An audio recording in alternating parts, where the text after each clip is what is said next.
Bueno amigos, bienvenidos a un viernes más a una conferencia del Instituto Juan de Mariana. Hoy tenemos con nosotros a Daniel Lacalle. Muchísimas gracias. Muchísimas gracias a todos por venir aquí a esta charla y muchas gracias a los que nos estáis viendo por streaming. Veréis, muchas veces cuando se habla del mercado energético y del sistema eléctrico en España, se habla de la liberalización, ¿no? Yo siempre digo que el problema de hablar de liberal en el sistema eléctrico en España es como decir que Coldplay es un grupo de rock. La realidad es que tenemos en España y en Europa un sistema energético en general que es completa y absolutamente regulado y totalmente intervenido. Y la pregunta de, bueno, ¿existe alguna otra opción? ¿Se puede dar un sistema liberal o un sistema donde haya competencia, libertad de mercado, etcétera, teniendo en cuenta que una importantísima parte del mercado energético siempre va a ser regulado? Y la respuesta es sí. Y encima tenemos la evidencia de que los que tienen un sistema mucho más liberalizado tienen precios mucho más bajos. Encima. O sea, es que en estas cosas no es como en el tema de la energía, no es como en el tema, por ejemplo, de la sanidad, en el que muchas veces no se puede comparar sistemas porque todos están estatizados, ¿verdad? Aquí resulta que en energía tenemos la evidencia empírica de que en Estados Unidos hay un sistema que está liberalizado, es un sistema de competencia en el que la parte regulada además también está sujeta a la competencia y los precios de la energía, los precios del gas, los precios de la electricidad para los ciudadanos son menos de la mitad que en la Unión Europea en su conjunto, en su media, ¿no? ¿Vale? Claro, cuando nosotros hablamos del sistema eléctrico en España, etcétera, muchas veces escucharéis vosotros que lo que está ocurriendo en cuanto a mix energético, lo que está ocurriendo en cuanto a decisiones regulatorias o de impuestos, pues están en línea con otros países de la Unión Europea. Y es verdad.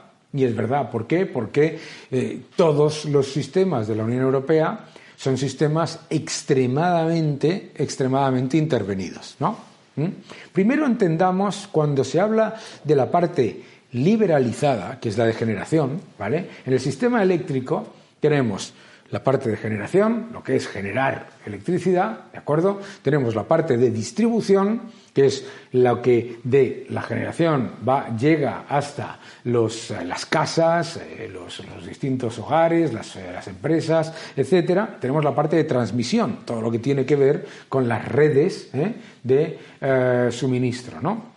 Por lo tanto, estamos hablando siempre, en energía, siempre estamos hablando de un sistema integrado, ¿de acuerdo? No existe el concepto ese que a veces te dicen de desconectarse de la red, ¿no? Porque incluso si tú te desconectas de la red, si quieres vender a la red tienes que pagar por el peaje, igual que pagas, aunque quieras desconectarte de vivir en una ciudad, si quieres ir a la ciudad, tienes que montarte en el autobús o en el metro y tienes que pagar por ello, ¿de acuerdo? Entonces, es un sistema integrado. Segundo, el sistema energético no es un sistema fácilmente atomizable como pueden ser los servicios u otros. ¿Por qué? Porque requiere de enormes inversiones. Entonces, siempre vas a tener grandes empresas. Este concepto que repite el populismo constantemente del oligopolio es una sandez, es una imbecilidad, porque primero, es verdad que son empresas muy grandes, ¿pero por qué? Porque tienen que invertir mucho, ¿no? Pero luego resulta que tienen estrategias e intereses no solamente diferentes, sino opuestos en algunos casos, ¿de acuerdo? Por lo tanto, tienes que ser consciente de que vas a tener un sistema muy poco atomizado en el que grandes jugadores van a ser los que van a llevar la mayor parte de la inversión y en el que los pequeños jugadores lo que tienen es una labor fundamentalmente de desplazar a los grandes jugadores de las tecnologías más innovadoras o más competitivas, ¿de acuerdo?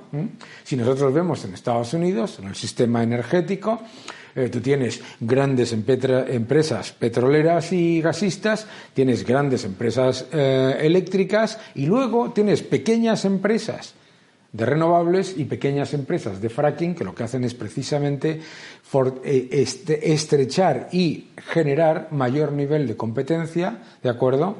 Por lo tanto, el poder de mercado de las grandes es muy poco, es muy bajo.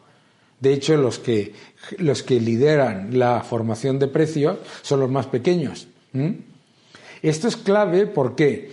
Porque no es una cuestión, como muchas veces se dice, de titularidad, público o privado, porque, por ejemplo, si nosotros venimos a Europa, decimos, oh sorpresa, resulta que los precios de la electricidad más caros de toda Europa están en un país, Italia, en donde no solamente la eléctrica más importante es pública, sino que las municipales también son semipúblicas y, además, la empresa petrolera gasista que lleva a cabo la gestión de los contratos de gas a largo plazo también es pública y tiene los precios más caros. Que la idea de que es público no es gratis y público no es del público, las empresas públicas son de los políticos, no del público. En Grecia es igual. No sé si lo sabéis, pero en Grecia tienen no solamente de los precios más altos de la energía, sino que además la empresa pública de energía te cobra hasta la cuota de la televisión en la tarifa eléctrica, la cuota de la televisión pública también. Mucho cuidado con lo que deseas, ¿verdad? Claro, me decían el otro día, bueno, pero en Francia los precios son más bajos. No, en Francia los precios son muy parecidos en el mercado mayorista, pero a nivel agregado son muy similares. Y la empresa pública que tiene Francia, EDF, ha tenido que ser rescatada 2 veces por el contribuyente, ¿vale? Porque claro, hoy me decían, en Francia van a dar un cheque de 100 euros, no me acuerdo lo que era, para los consumidores que están sufriendo la pobreza energética. Le digo, qué buena idea, son 100 euros que ya han pagado por adelantado en los 2 rescates que se han tenido que hacer a esa eléctrica. Titularidad pública. La titularidad pública no ha garantizado que los precios sean más bajos en ningún sitio, ni siquiera son los precios más bajos en países productores, para que lo veáis. Entonces, pero claro, ¿qué es lo que se piensa? Se dice, bueno, entonces como las públicas no funcionan, ¿qué pasa con las privadas si no están funcionando? Es porque hay un oligopolio. Claramente, si hay unas grandes empresas que hacen todas las inversiones y por lo tanto y además son privadas, obviamente tendrán que ser un oligopolio si los precios son caros. Pero ¿quién decide el mix energético? El gobierno. ¿Quién decide la planificación energética que es la que decide dónde se van a llevar a cabo las inversiones en transmisión o en distribución? El gobierno. ¿Quién es el que decide si se prima a unas energías o a otras y no a las siguientes? El gobierno. Por lo tanto, cuando nosotros nos hablan de oligopolios en energía, lo que no nos están diciendo es que en realidad son herramientas, estas empresas, de las que se sirve el Estado, utiliza el balance de las empresas para llevar a cabo su política. No es que estas empresas hayan decidido, eliminar las nucleares en Alemania. En Alemania hay 2 empresas eléctricas mayoritarias, se llaman RWE y E.ON. El gobierno decide eliminar las empresas, el parque nuclear y envía a la quiebra, literal, casi al cierre completo a estas 2 empresas que tienen que cubrir todos los costes, pero no reciben ninguno de los beneficios. Es una decisión política, ¿de acuerdo? Política. Entonces, una de las cosas que nosotros tenemos que entender es que cuando le achacan todos los problemas del mercado eléctrico a la liberalización, es que no ha habido liberalización, ha habido estatización total. De hecho, es tal la estatización que, por ejemplo, una empresa que tenga activos nucleares en España, que está perdiendo dinero por una planta nuclear. ¿Por qué? Porque los impuestos que sufre la energía nuclear son más del 60% de los ingresos y por lo tanto pierden dinero, no puede cerrar. No puede cerrarla. O sea, tiene que seguir funcionando a pérdidas porque le obligan, ¿no? Esto es interesante, ¿de acuerdo? Entonces, claro, nosotros vemos el mercado de generación, vemos el mercado de transmisión, vemos el mercado de distribución y la pregunta es, bueno, Daniel, pues si todo está regulado y si todo está decidido por el Estado, ¿no debería ser todo público? Digo, pues no, entre otras cosas porque sería mucho más caro, ¿de acuerdo? ¿Y por qué sabemos que es mucho más caro? Porque lo era. Porque siempre que ha sido 100% público, ha habido dos problemas y uno de los factores de encarecimiento energético del que nunca se habla porque nos hemos olvidado, aquí a mi izquierda está toda la gente muy joven, pero aquí a mi derecha, no sé, los que no lo estáis viendo, tengo gente más experimentada que recuerda que los recortes de suministro, ¿a que sí? ¿Os acordáis de los apagones? Claro, porque ¿qué es lo que te están diciendo? La liberalización ha sido un fracaso. Ojo, claro, ha sido un fracaso porque das por hecho que no va a haber apagones, porque todos los que están aquí a la derecha, o por lo menos los que son más jóvenes, tú eres más joven, los que son más mayores, se acuerdan de los apagones, de los cortes de suministro, etcétera. Y nos olvidamos también de cuando el gobierno le llamaba por teléfono a Endesa, que tenía por obligación que absorber a una empresa quebrada y se recapitalizaba como vía los impuestos de los ciudadanos. ¿De acuerdo? Bien. Por lo tanto, no es que la liberalización haya sido un fracaso, ni muchísimo menos. Es que lo que se han tomado han sido unas decisiones sobre mix energético y sobre entorno energético que no solamente existen a nivel europeo, sino que además tenemos un sistema en Europa que es el mismo y a la vez dividido por países. Por ejemplo, Italia no tiene prácticamente interconexión con Francia. Italia no tiene nucleares y podría comprar energía nuclear de Francia, pero no tiene prácticamente interconexión. Francia no tiene prácticamente interconexión con España.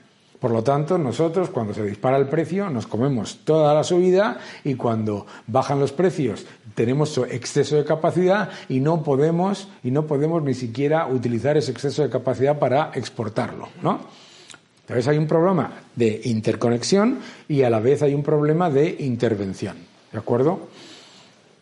Si nosotros vamos punto por punto las distintas áreas del mercado eléctrico en particular, dices, vamos a ver, empecemos por la transmisión, el transporte, las redes, ¿no? Dices, bueno, esto es regulado y esto no se puede hacer liberalizado. ¡Ojo!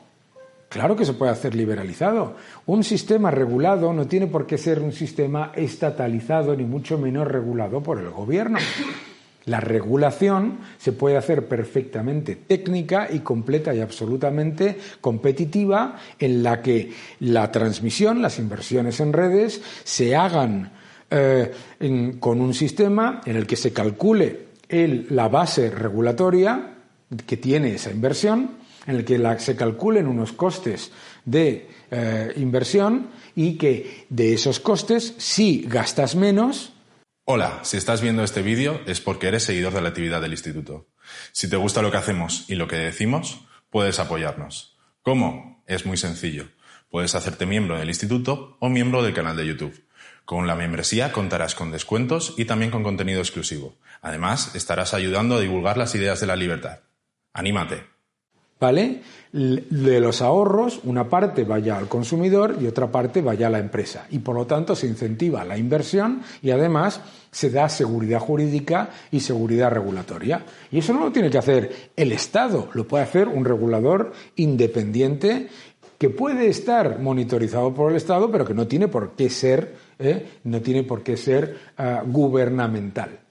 Esta es la clave. De hecho, puede ser perfectamente independiente y, además de ser independiente, tomar decisiones que sean contrarias a lo mejor a los intereses gubernamentales en un momento, y eso ha ocurrido en algunos países de nuestro entorno y, por ejemplo, en el Reino Unido, ¿no? Un regulador completa y absolutamente independiente que toma decisiones duras, tanto para garantizar no solamente el suministro, sino además que los beneficios vayan al consumidor y una parte también a las empresas, los beneficios de los ahorros.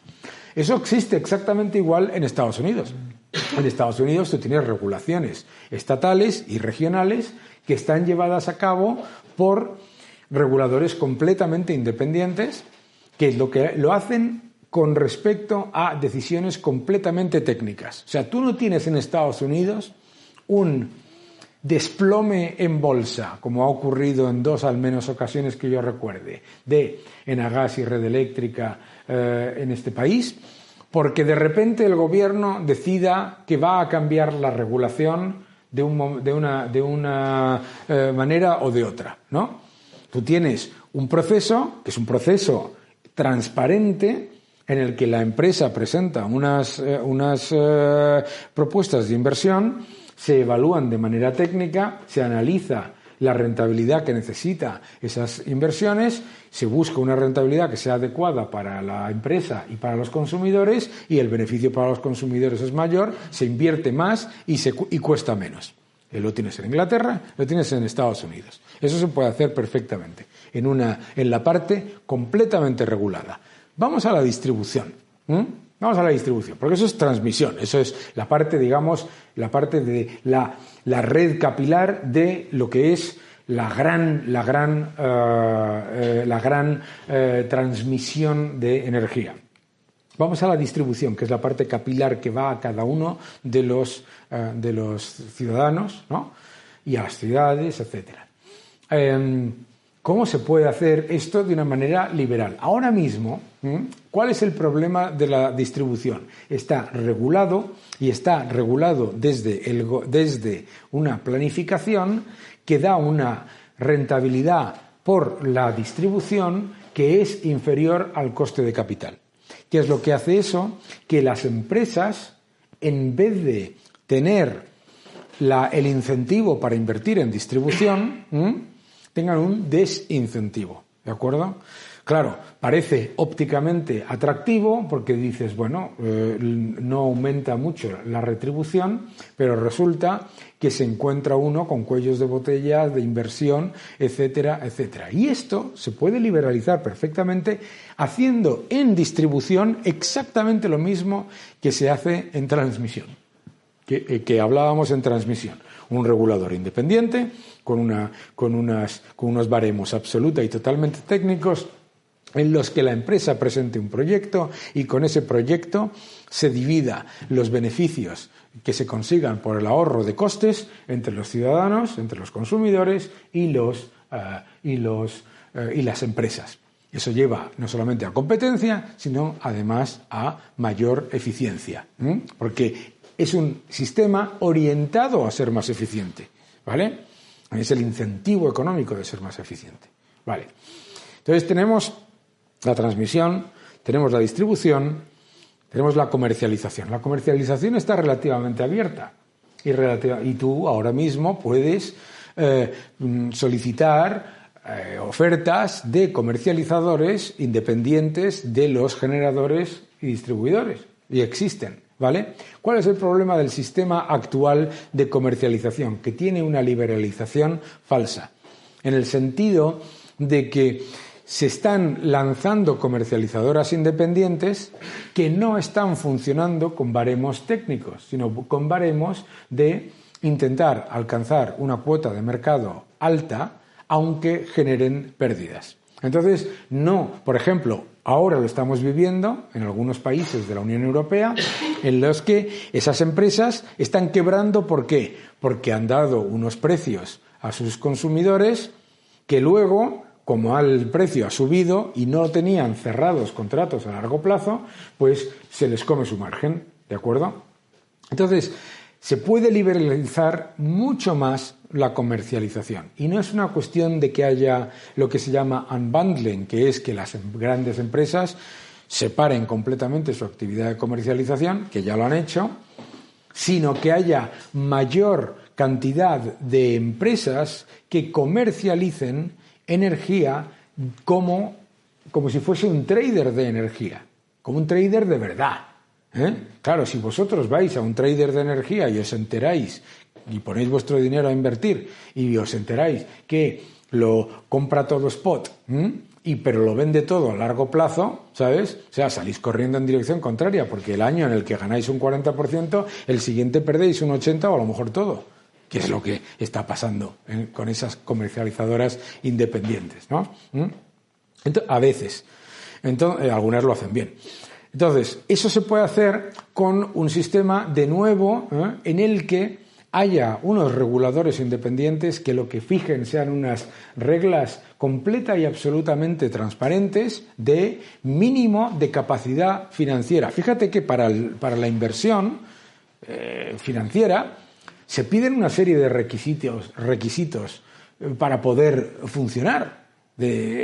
Para mantener tu capital circulante, para mantener tu solvencia, etcétera. Sin embargo, eso no se le pide a las comercializadoras a veces independientes. Pues eso es una manera muy sencilla de fomentar la competencia y además la solvencia. Y así te evitas ese problema. ¿Por qué? Porque cuando pasa, como ha pasado en algunos países de la Unión Europea, que viene una oleada de quiebra de comercializadoras independientes, te aparece el Echenique de turno o la Yolanda Díaz de turno y te dice, es que tenían que ser todas públicas. Claro, ¿entiendes? Claro, ¿no? Tenemos que tener un sistema robusto que efectivamente, oye, el que lo haga mal, que quiebre, pero el que lo hace, pero que se pongan unas reglas mínimas para que esas empresas puedan comercializar. En generación, ¿vale? ¿Cómo podemos llevar a cabo una generación competitiva? ¿De acuerdo? Fijaos qué curioso, ¿no? En Estados Unidos, los precios de la energía son menos de la mitad que en la media de la Unión Europea para los consumidores en electricidad y alrededor de lo mismo en gas. ¿Por qué? Porque lo que ha habido es una competencia feroz entre el gas natural y las renovables. Claro. ¿Y eso qué hace? Hace tres cosas. Primero, al competir entre ellos, los precios bajan aunque suban las materias primas. ¿De acuerdo? Segundo, fuerza a que los productores nucleares, los productores hidráulicos, los productores de carbón, etcétera, también compitan con contratos bilaterales, con todo eso. ¿Y qué es lo que ha hecho Estados Unidos que no ha hecho la Unión Europea? ¿No? A mí me lo dijo, junto a otro grupo de personas, el ex vicepresidente de Estados Unidos, Dick Cheney. Dijo, si Estados Unidos llega a tener política energética, hoy pagamos el triple por la energía y encima no somos independientes en gas. ¿Por qué? Porque todo el avance en gas natural y todo el avance en renovables ha venido 100% financiado por dinero privado. 100%. 100% financiado por dinero privado, por empresas y familias pequeñísimas que explotaban sus recursos naturales y familias que decían, oye, pues yo tengo aquí una granja en Montana, donde lo único que veo de aquí a los próximos 300 kilómetros es un par de vacas y ni siquiera, ¿sabes? Pues vamos a poner aquí unos paneles solares o unos molinos eólicos. Entonces, ¿cuál ha sido el error en mi opinión, de la Unión Europea. El error de la Unión Europea ha sido estar constantemente interfiriendo por parte del gobierno, de los gobiernos, y sin una visión técnica y coordinada con las empresas y con los inversores en el mix energético. ¿De acuerdo? Toda la vida. Primero, después de la Segunda Guerra Mundial, cuando se decide vamos a hacer plantas nucleares, y todo eso es una decisión estatal, ¿no? y hidráulicas. Fíjate qué curioso, ¿no? Mientras el parque nuclear francés se monta entero desde la decisión gubernamental a un coste absolutamente astronómico, si veis las cifras, no os lo podéis creer, porque como es dinero público, no es de nadie, ¿sabes? El hidráulico, el parque hidráulico, por ejemplo, en España, se hizo absoluta y espectacularmente eficaz y eficiente. ¿Sabéis por qué? Porque eran todo empresas privadas, montadas por un ingeniero, con un banco, con no sé qué, no sé cuántos. Que esta es otra de las falacias que nos dicen los populistas, ¿no? Te dicen, cuando se privatizaron las eléctricas, todas las eléctricas eran privadas, excepto Endesa.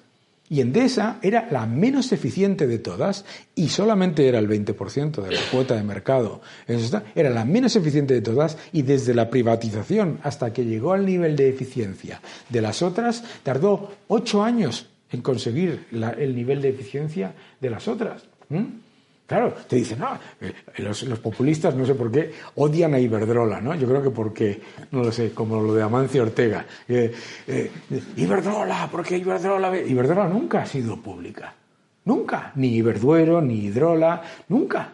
Jamás. Ni Unión Fenosa y las dos de las que venía, ninguna de las otras. Eran empresas que se crearon entre ingenieros, bancos, inversores, familias, etcétera, y que funcionaban muy bien y que además funcionaban muy bien y han demostrado ser extremadamente eficientes, no solamente en el proceso de creación, sino en el proceso de fusión posterior.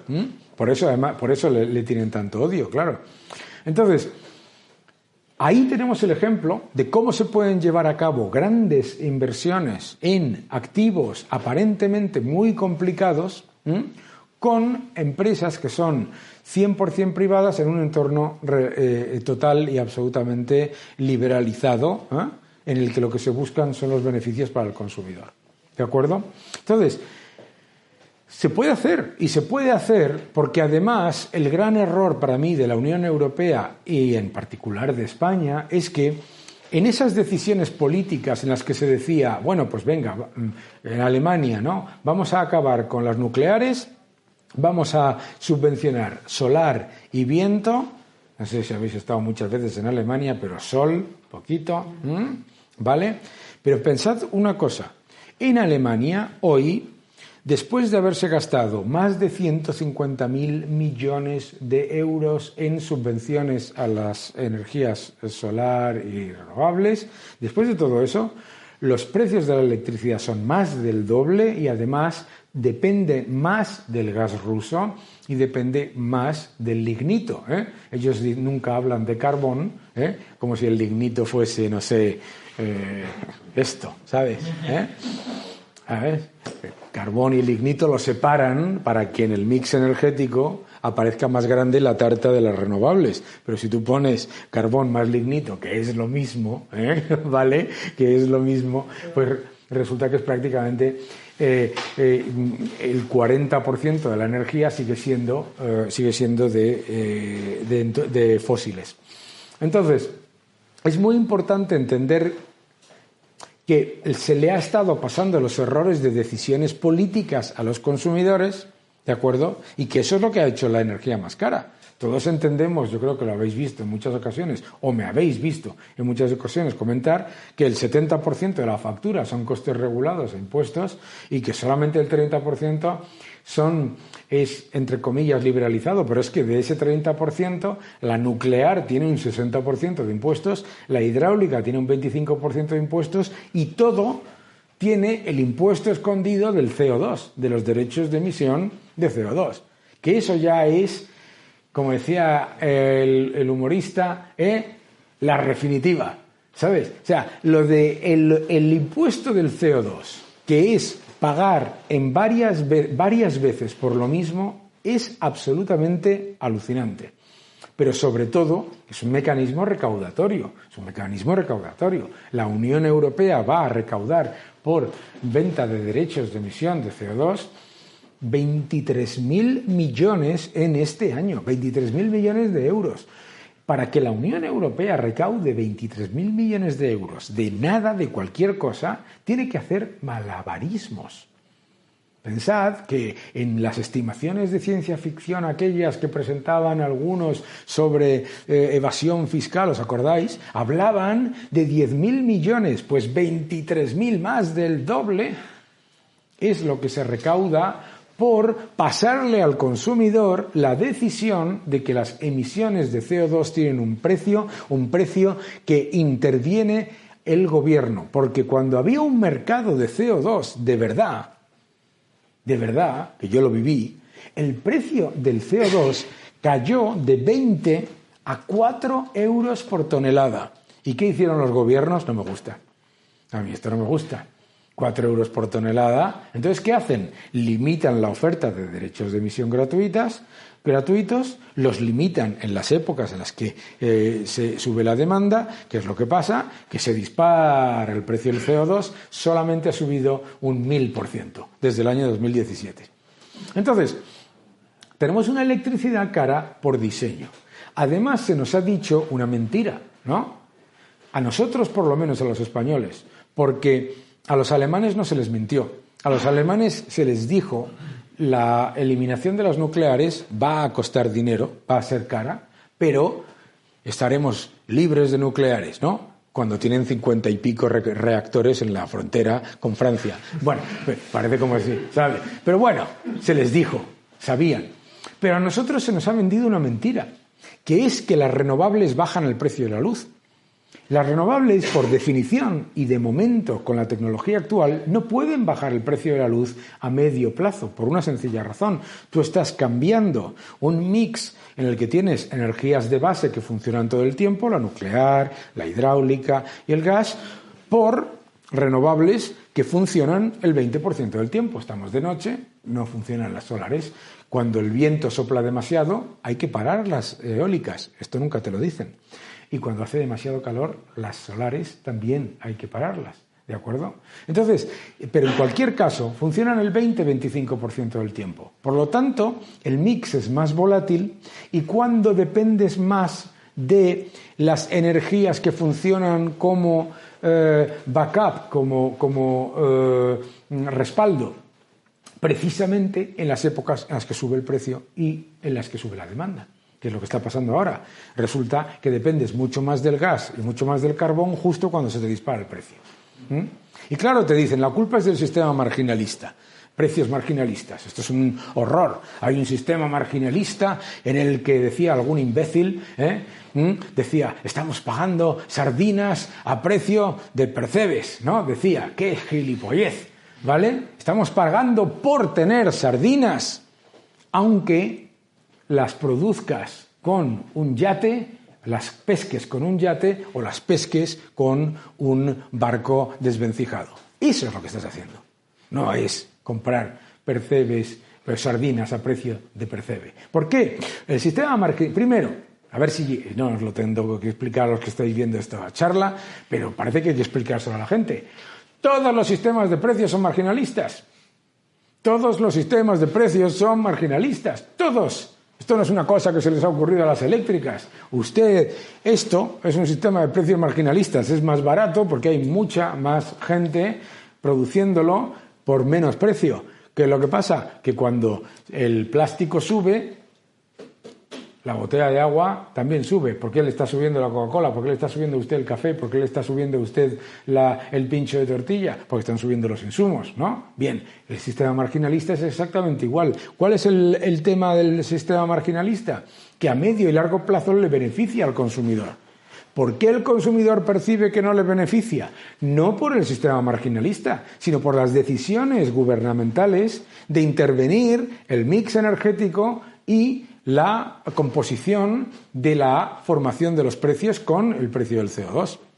De hecho, para que os hagáis una idea, si la Unión Europea hubiese hecho la siguiente cosa este año: 1, como está subiendo el precio del gas, ¿de acuerdo? Vamos a pasar todos los ingresos que se generan por venta de derechos de CO2 a los consumidores, como le estamos exigiendo a las empresas de transmisión o a las empresas de distribución. Vamos a pasarlo a los consumidores. Y 2, si hubiese puesto incentivos para que las empresas que están funcionando con energías de base produjesen más, las dos cosas hubiesen mitigado de manera muy importante el precio de la energía diaria, ¿vale? Entonces, se puede hacer un sistema liberalizado de verdad, pero claro, el problema es liberalizar de verdad. ¿Y por qué? Claro, porque la pregunta, seguro me diréis, ¿por qué el gobierno no lo hace si dice Daniel que eso es fantástico, ¿no? ¿Por qué no lo hace?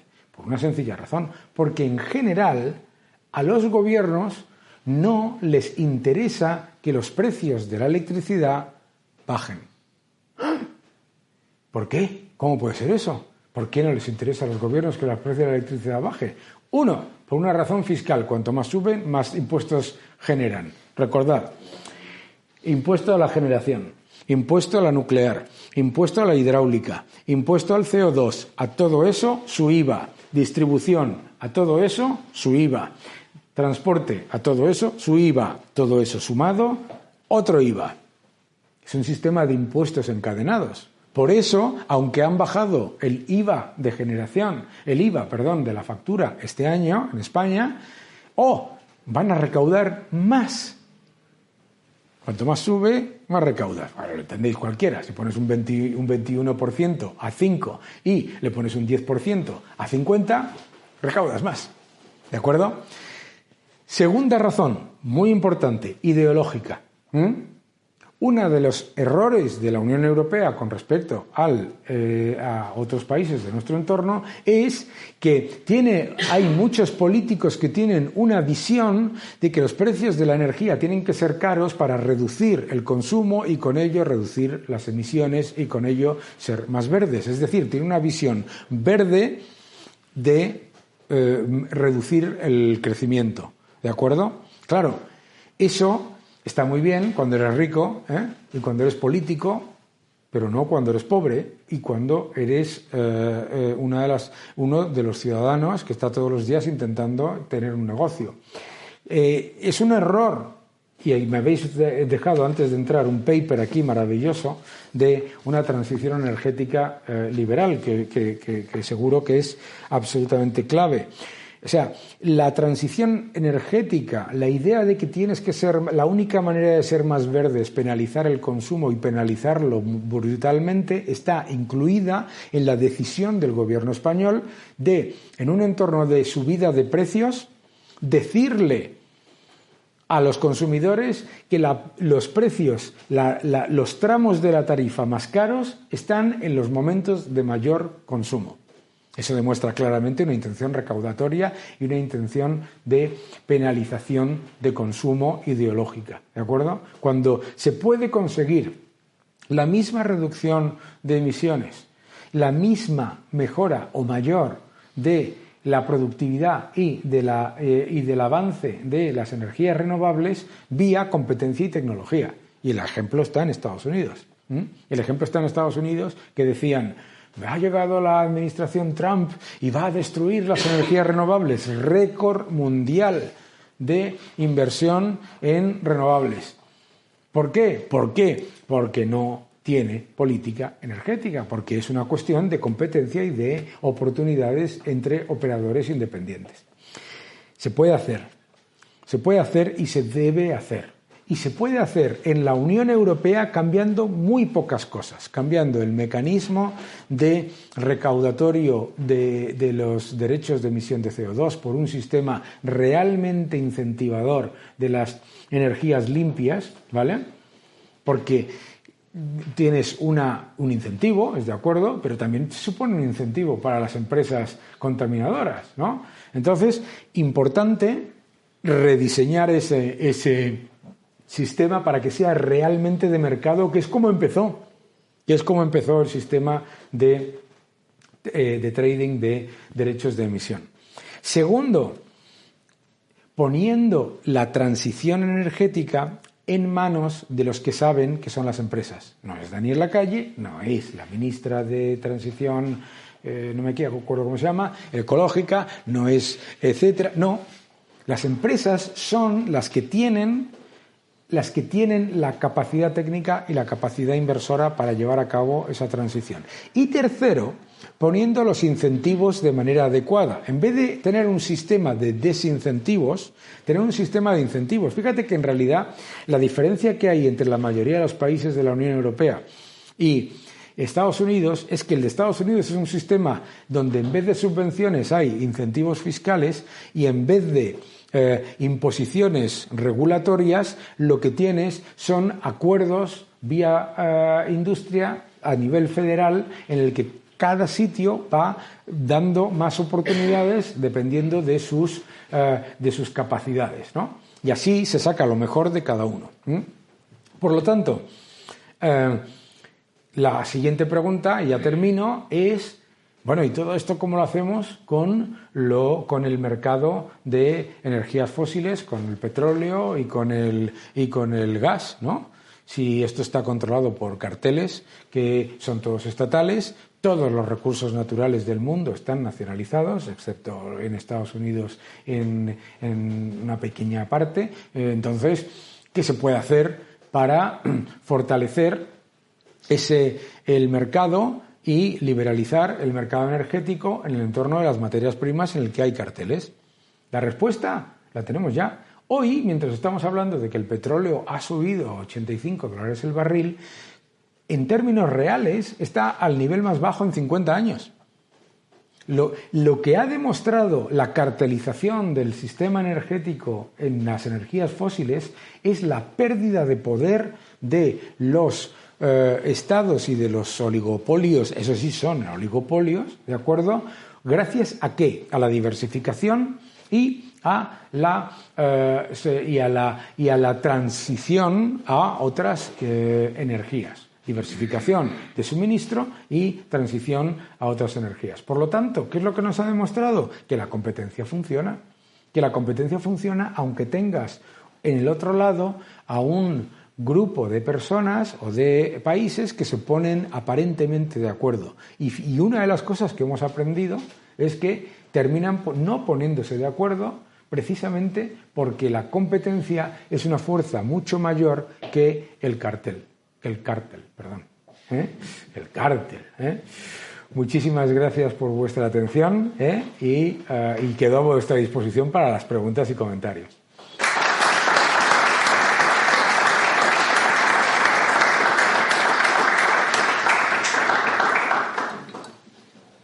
A ver, un momento, tenemos una pregunta por aquí. Toma. Muy bien, muchas gracias, Daniel. La verdad que me ha gustado mucho la conferencia y me he quedado con varias cosas y, por tanto, me gustaría hacerte dos preguntas.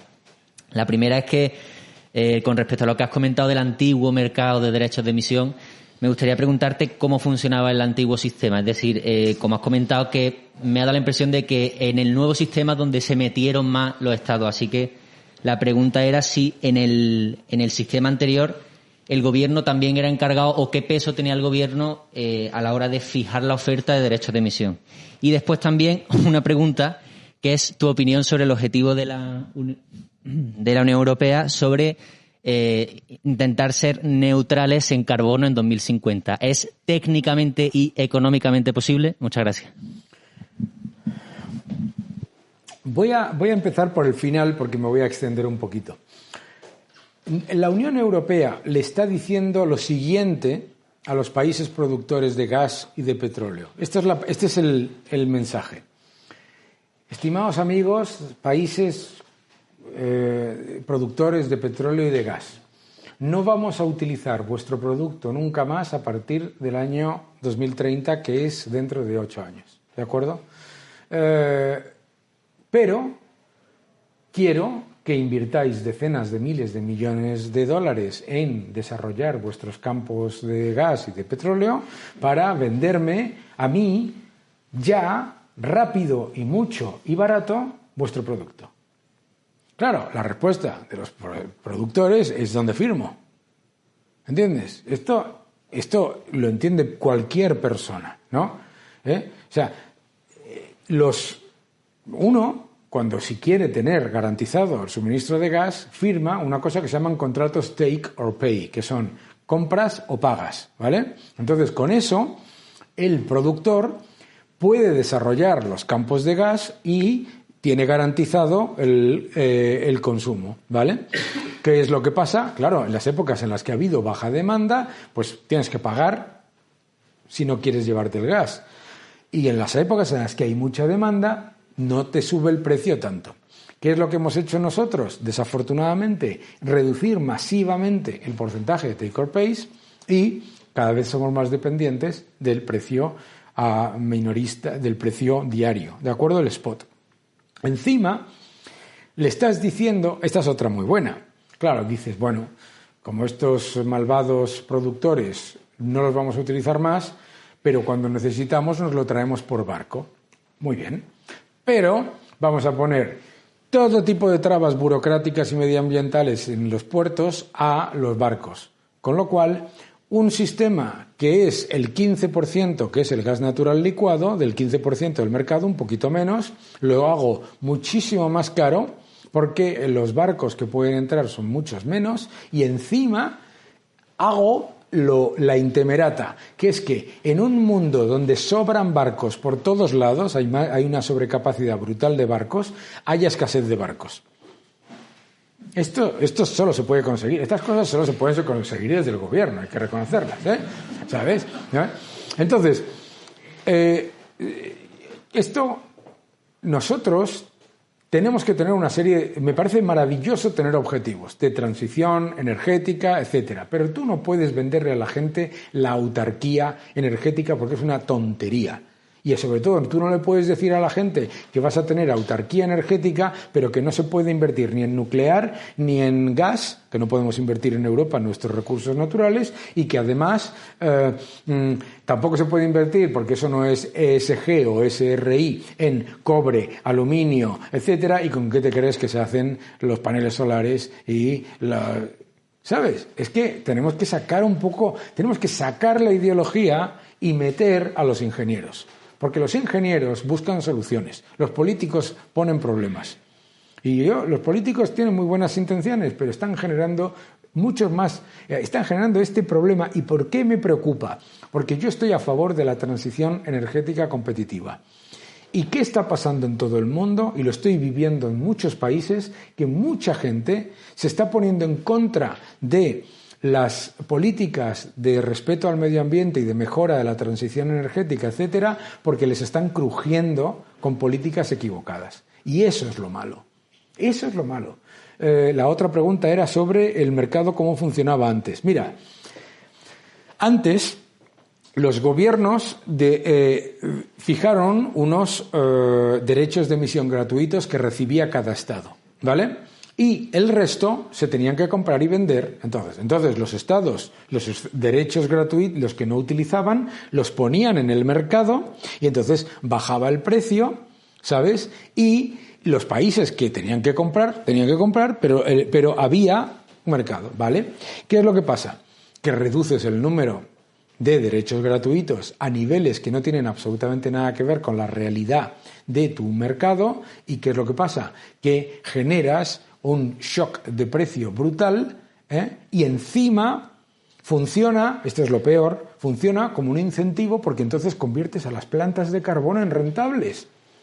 Pues claro, se dispara el precio del carbón, y ahora resulta que España está es que no me lo puedo creer, España está importando carbón ahora, porque ahora es rentable el carbón con el CO2 a los niveles que está y con el carbón a los niveles que está. Y claro, ¿qué es lo que ocurre? Y el precio de la electricidad, ¿dónde está? ¿Qué es lo que ocurre? Que tú Encima vas y desde el gobierno, solamente lo puede hacer este gobierno, muy verde, vas y pones un sistema en el que te llevas por delante a las renovables. Es por primera vez en la historia de las renovables. Ha habido una subasta que no se ha cubierto entera, la solar no ha entrado ni en la mitad de lo que iba a esto, y además resulta que generas un sistema en el que el que contamina paga y el que no contamina paga mucho más. Esto es la bomba. ¿Sabes? Es que estas cosas solo se le puede ocurrir a yo creo que ni un activista, sino a un descerebrado. Entonces, tenemos que cambiar todo eso, y eso se puede cambiar. En realidad, muchas de las cosas son revertir algunos de esos errores. Muchas gracias, Daniel. Te quería hacer una pregunta en relación a las instalaciones fotovoltaicas. ¿Por qué crees que nos incentivan estas en los hogares de los particulares? Pero no solo con subvenciones en la compra de placas solares, sino también por ejemplo, en bajando la parte fija o en compensando lo que no se consume con lo que se gasta. Gracias. Tú imagínate que yo me construyo un chalet, porque tengo mucho dinero. Yo me construyo un chalet aquí enfrente, ¿de acuerdo? Imagínate que hay un terreno y yo me he construido ahí una casa para mí, ¿vale? Aquí enfrente. Y como tengo mucho dinero y me he construido una casa tremenda, ¿sabes? Me pongo la seguridad más alucinante. De hecho, me contrato unos cuantos matones o unos cuantos mercenarios para que cuiden mi casa, y genero mi propia electricidad y monto un sistema, porque me lo puedo pagar, de reciclaje de agua potable, etcétera, etcétera, ¿no? Y entonces digo, como yo me lo hago y me lo guiso y me lo como, entonces yo no tengo que pagar ni por la seguridad, ni la limpieza de la calle, ni el transporte, etcétera, etcétera. ¿Qué es lo que pasa? Tú vives enfrente de mí, en este edificio, en un grupo de pisos. ¿Qué es lo que pasa ante mi decisión? Que tú pagas más. Que tú pagas más por lo que existe en cualquier caso. ¿Vale? Vuelvo a decir, el sistema eléctrico es un sistema integrado. Si tú te desenchufas del sistema eléctrico, el sistema sigue costando lo mismo. Tú te has desenchufado, sigue costando lo mismo. Entonces, ¿por qué? Porque es profundamente regresivo. Porque a quien más afecta es a los pobres. Porque yo, el otro día comí con un amigo que me dijo, sí, me he instalado unas placas solares y tal y que cual. Bueno, han sido 8.000 euros, entonces estoy bastante contento. Y yo estaba pensando, 8.000 euros. Es decir, la mitad del salario mediano de este país, ¿sabes? Claro, ¿a quién perjudica? Al más pobre, que paga mucho más por lo que va a pagar en cualquier caso, porque son las redes, porque son, etcétera. Por eso, esa idea de que además, y ahora imagínate la siguiente, porque esta ya es la intemerata.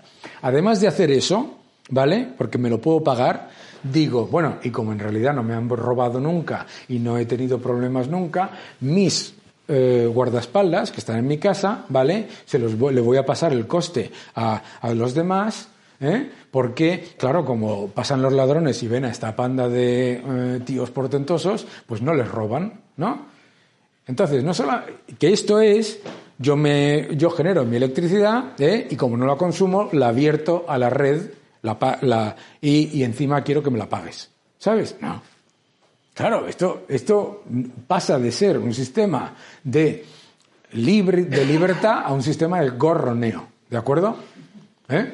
Eso sería gorroneo. Imagínate que llegue el tío que vive enfrente y dice, oye, que me pagues por la seguridad, que gracias a los 2 tíos que tengo en la puerta, a ti no te roban. Y ¿sabes? No. Entonces, ¿cómo se revierte eso? ¿De acuerdo? ¿Cómo se revierte eso? Se revierte, en eso estamos mejor orientados ahora que antes, ¿no? Se revierte con un sistema en el que tú, efectivamente, bueno, pues tú, si quieres, generes esa electricidad y todo eso, pero cuando viertes a la red, pagas por el transporte, ¿vale? Pagas por la red a la que estás virtiendo, ¿sabes? Si yo ya hago una llamada, yo estoy pagando por el satélite, ¿no? ¿Sabes? Y además que tengas la libertad, ¿ya?, de que a la vez, cuando esté pasando eso, haya un sistema que permita al resto de la gente poder hacerlo de manera competitiva, que eso es lo que todavía no existe. Se hizo viral un comentario que hice yo en la televisión con un señor que decía que lo que te ahorrabas en energía, alguno lo habéis visto, que decía, fijaos, porque yo llevo este aparatito y lo pongo aquí y lo quito tal y me he ahorrado 100 euros. ¿Y cuánto te cuesta el aparatito? Le pregunté, ¿no? No me acuerdo qué lo que me dijo, pero creo que eran 1.500 euros. Y digo, o sea, que me tengo que gastar 1.500 euros para encima no ahorrarme nada, ¿sabes? Entonces, vuelvo al punto. Se puede hacer un sistema en el que gradualmente vayas pasando a esa utilización mayor de placas solares por parte de todo el mundo, sin que sea un sistema regresivo en el que sale perjudicado el mayor. ¿Cómo?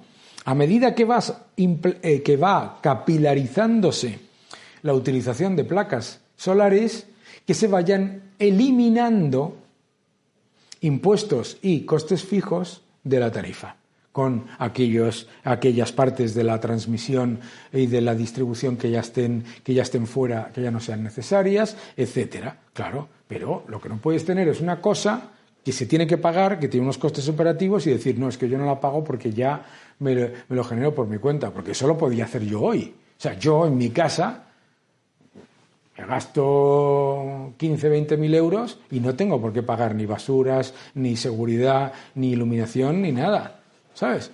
Claro, la gracia que le hace a mis vecinos de enfrente es, ¿sabes? Claro, eso sí que es de regresivo y antisocial. Muchísimas gracias, me parece súper instructiva y muy completa la charla. Tienes que darle al botoncito. Arriba. Le vuelvo a felicitar. Que antes no. Está muy bien, gracias. Bueno, pues enhorabuena por la charla, muy instructiva y muy completa. A mí me surge alguna duda que a lo mejor podemos completar ahora. Has descrito la estructura del mercado energético en Europa y la primera pregunta es, ¿en Estados Unidos ocurre una estructura similar?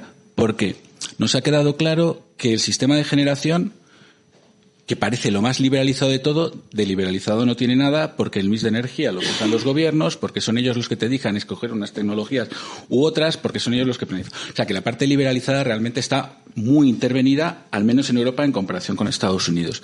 Sin embargo, en las otras partes del mercado has apostado por una situación de, yo me atrevería a decir, monopolio regulado, con un organismo supuestamente regulador técnico. Sobre los organismos reguladores técnicos a mí me surgen muchísimas dudas sobre la existencia y no nos has dicho en Estados Unidos cómo funciona, ¿no? Si esta parte está liberalizada realmente o no está liberalizada. Y por último, también porque yo creo que va ligado un poco. Luego nos has contado la historia de las energéticas en España, cómo es privada y cómo empezaban desde ser pequeñas. Entiendo que servían a pequeñas comunidades o a comunidades más o menos grandes. Y sin embargo, tú luego nos propones que las energéticas tienen que ser muy grandes. Y sin embargo, el sector privado ha ido creciendo, si es que crecía, y nos demostraba que lo viable era más bien pequeño. O sea, la duda es hasta qué punto hay realmente tantas economías de escala en el mercado energético como para que no sea viable productores pequeños asociados a comunidades. Y aquí lo dejo porque si no... Sí, no. Muy buenas preguntas, además. Muy buenas preguntas. ¿Cómo funciona en Estados Unidos? En Estados Unidos una empresa va al regulador y propone un plan de inversiones, ¿vale? Ese plan de inversiones se analiza desde el punto de vista y se entra en un proceso abierto, ¿vale? Y sí, efectivamente, no es un monopolio regulado, es una actividad regulada, pero regulada simplemente por una cosa, porque funciona exactamente igual que un bono, que emitir un bono, ¿vale? ¿Por qué? Porque tú, como tienes que hacer una inversión a muy largo plazo, lo único que se acuerda en ese proceso es cuál va a ser la rentabilidad que tú acuerdas, y claro, el regulador está para apretarte. Va a exigir una rentabilidad muy baja. Tú vas a querer una rentabilidad más alta. Y vas llegando a un acuerdo en el cual se llega a un compromiso encima en el que el beneficio que se genera por el ahorro de costes se reparte entre el consumidor y la empresa. Entonces es un sistema de incentivos, pero sí es un sistema regulado, claro que lo es, y no pasa absolutamente nada porque esté regulado. Regulada está la relación entre mis clientes, inversores y yo, ¿no? Eso no significa que no sea libre, ¿de acuerdo? Pero es muy diferente a que sea regulado por decisión política. ¿Por qué? Porque, por ejemplo, en España el plan de inversiones no lo van acordando las empresas con las comunidades autónomas o con los ayuntamientos, etcétera, sino que lo decide el gobierno o lo decide el Estado con una planificación estatal, hasta tal punto que, por ejemplo, que tiene toda una serie de incentivos y desincentivos, porque claro, basada en esa planificación estatal, pues hay empresas que han podido invertir demasiado en una época y otras que han invertido muy poco, ¿no? Por ejemplo, la capilaridad del sistema gasista. Entonces, no es monopolio, es un sistema de regulación en la que tú tienes una entidad, que es el regulador, que lo que tiene como incentivo bajar el precio. Y tú tienes como incentivo llevar a cabo la inversión. Entonces, están muy bien alineados los incentivos, ¿vale? La otra pregunta era sobre el sistema de generación. ¿Por qué no empresas pequeñas en vez de empresas grandes?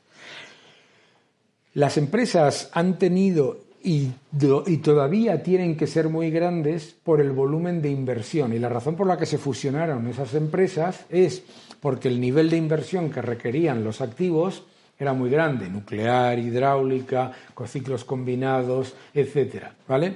Y se fueron convirtiendo en lo que se llamaban multi-utilities, empresas que tienen actividades en varias áreas para generar esas economías de escala.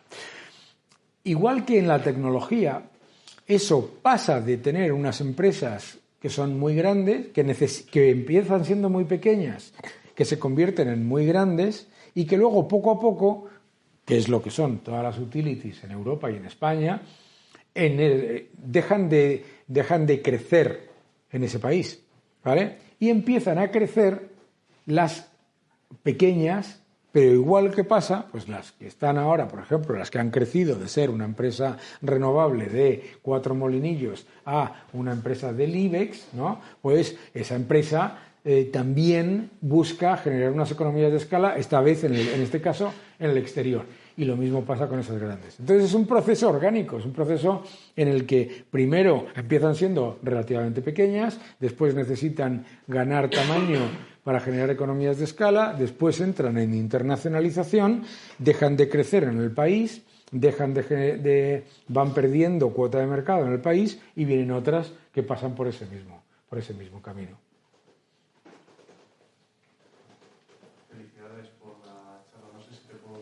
Hombre, que si me puedes tutear, claro que sí.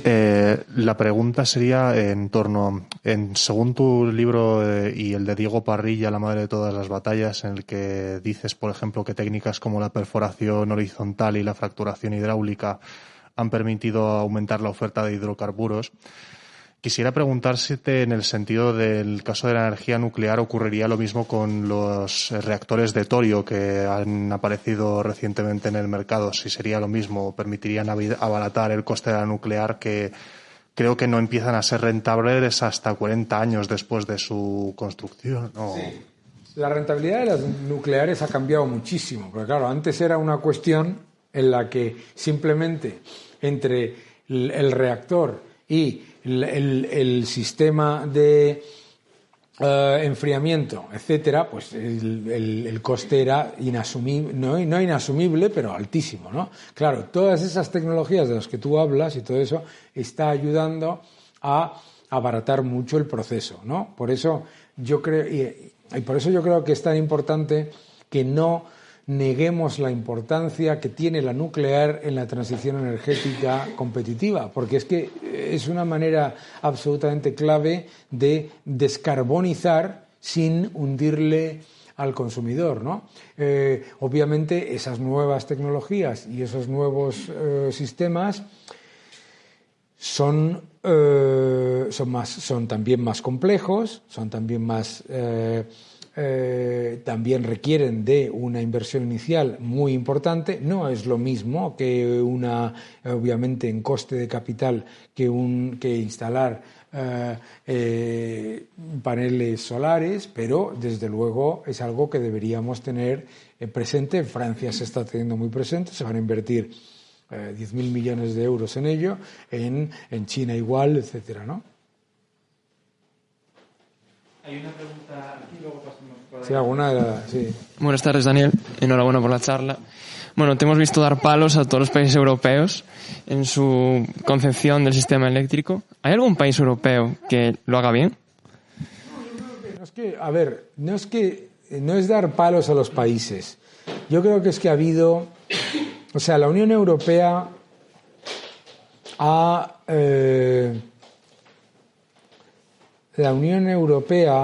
ha tomado una serie de decisiones que en general han generado un sistema eléctrico en particular especialmente caro, ¿no? ¿Vale? Pero, por ejemplo, a mí me parece que es curioso, ¿no?, que mientras nosotros, por ejemplo, en España tenemos estos debates, si tú vas a esos famosos países nórdicos de los que todo el mundo habla, pero fundamentalmente porque nunca han ido, hay una cosa que se llama Nord Pool, que es el sistema de interconexión entre los países nórdicos de energía, que es hidráulico y nuclear fundamentalmente. Y a la hidráulica y a la nuclear tienes un porcentaje de renovables. No sé si habéis visto alguna serie finlandesa en la que los malos de la serie son los que quieren poner un montón de turbinas eólicas, ¿sabes? ¿Por qué? Porque se percibe que esos son los que están encareciendo la energía para beneficiar a los ricos, ¿vale? El sistema Nord Pool está muy bien, porque es un sistema de incentivos positivos, incluidos para las renovables, ¿de acuerdo? A mí me gusta ese sistema. No es fácil de implementar, igual que el cheque escolar es fácil de implementar en un país de 3 millones, no es tan fácil de implementar en uno de 60, ¿de acuerdo? Pero es un sistema, el de Nord Pool, que no está nada mal y que es mucho más barato en el mercado diario, ¿de acuerdo? Y también tiene menos impuestos y también, fíjate qué curiosidad, también tiene menos carga de costes regulados y de impuestos. A mí no me parece que en Alemania se hayan hecho mal las cosas. A mí me parece que en Alemania se ha tomado una decisión ideológica, pero no se ha hecho mal porque no se le ha mentido a la gente. O sea, mi suegra, que vive en Alemania, con su marido, de hace muchísimos años, oye, estaban completamente de acuerdo, sabiendo que les iba a costar un montón esa transición energética y que les iba a costar. Ahora es más dudoso, pero bueno, por lo menos no estaban, ¿sabes? Por lo menos eso ya no me meto, ¿no? Yo creo que en general el sistema eléctrico de la mayoría de la Unión Europea adolece de falta de liberalización en todos, incluido también Nord Pool. ¿Quiénes concurren en Nord Pool? Bueno, las empresas... ¿Pero qué países son? Bueno, Nord Pool son Finlandia, Noruega, Dinamarca, creo que... No me lo sé exactamente, pero vamos, son... Sí. Sí, claro, Suecia, claro, Suecia. Sí. Cuando hablas de incentivos, ¿eso cómo se financia? Porque yo siempre que hablan de incentivos ya me echo la mano al bolsillo. Pero claro, es una buenísima pregunta. Dices, claro, ojo con ese concepto de incentivos, porque nosotros hemos dado incentivos a las energías renovables que nos han costado a lo mejor mucho, o hemos dado incentivos a la liberalización que han podido costar también mucho, aunque los CTCs, los costes de la transición a la competencia, se eliminaron todos. Lo mejor, en mi opinión, para evitar el incentivo perverso que es pasarle la factura de los errores de planificación al consumidor, es sustituir subvenciones por incentivos fiscales. ¿Por qué? Mira, si yo doy una subvención, directamente estoy sacando recursos del sistema para dárselos a una empresa, estoy dando una señal falsa de demanda. Si yo doy un incentivo fiscal, como pasa en Estados Unidos, yo no estoy dando una señal falsa de demanda. Si no existe la demanda, la empresa no va a poder beneficiarse de ese incentivo. Por lo tanto, el coste de entrada y de salida de ese incentivo es mucho más bajo que el de una subvención. En el cálculo, los que están a favor de las subvenciones te dicen, no es lo mismo. Es lo mismo darte 1.000 euros que quitarte 1.000 euros de impuestos. No, señor, no es lo mismo. Te voy a decir por qué. Porque si tú dices, te voy a dar 1.000 euros por instalar, bueno, 1.000 euros no, pero te voy a dar mucho más, ¿no? Te voy a dar 200.000 euros de subvenciones por instalar paneles solares. Dices, para instalar 500 megavatios de paneles solares se instalaron 4.000. Para adelante, mi comandante. Claro, si yo te digo, de lo que instales vas a tener un incentivo fiscal, unos tax credits, como funciona en Estados Unidos, por lo cual cuando estés funcionando, es decir, cuando tengas demanda, vas a quitártelo de los impuestos, resulta que tu coste es mucho menor y que no estás generando una señal o por lo menos una señal de demanda falsa como la que se pone vía subvenciones. A mí siempre me ha parecido que, desde luego, incluso si lo criticas desde el punto de vista de que también puedes generar una burbuja financiera vía esos créditos fiscales, es muchísimo más bajo y desde luego está demostrado que no te lo pasan a ti la factura. A ti y a mí, claro. Bueno, un par de preguntas breves. La primera, ¿tiene sentido la transición ecológica o la transición a lo verde mientras haya países por Asia que contaminan un poco lo que quieren? Hombre, yo creo que, yo creo que en esta vida todo, o sea, tiene sentido que yo haga deporte, coma con moderación y me cuide cuando se está poniendo todo el mundo hasta arriba de manolitos.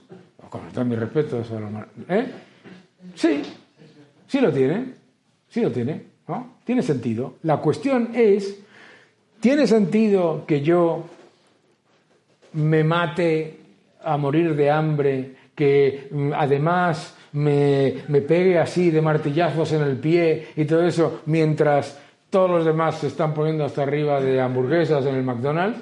No. O sea, yo creo que la diferencia es, la Unión Europea es el 9% de las emisiones del mundo. ¿Tiene que trabajar para reducir las emisiones? Claro, muy bien, fenomenal, vamos a por ello. Vamos a hacer deporte, vamos a estar sanos. Bien, lo que no puede ser es el 100% del coste. 9% de las emisiones, 100% del coste. España es menos del 0,9% de las emisiones del mundo y es el 10% del coste. Una ridiculez. Y lo que no puedes hacer tú es, si tu vecino está poniéndose hasta arriba de donuts todos los días, es decir, que tú tienes que comer, que tú tienes que dejar de comer, ¿sabes? Y morirte para llegar a un neutral, ¿no? Porque claro, no hay neutral, sobre todo si tu vecino se come los donuts con toda su familia. Claro, que es el tema de China, que es lo que tú estabas diciendo. Por lo tanto, por eso es importante que las decisiones de respeto al medio ambiente estén basadas en lo que yo te digo, oye, vamos a tomar medidas serias y competitivas para fortalecer nuestro respeto al medio ambiente, porque es una buena idea para nosotros, y además, al mostrar que es competitivo, demostrarle al que se está poniendo hasta arriba de donuts, al que está contaminando más que nadie, que es una buena idea.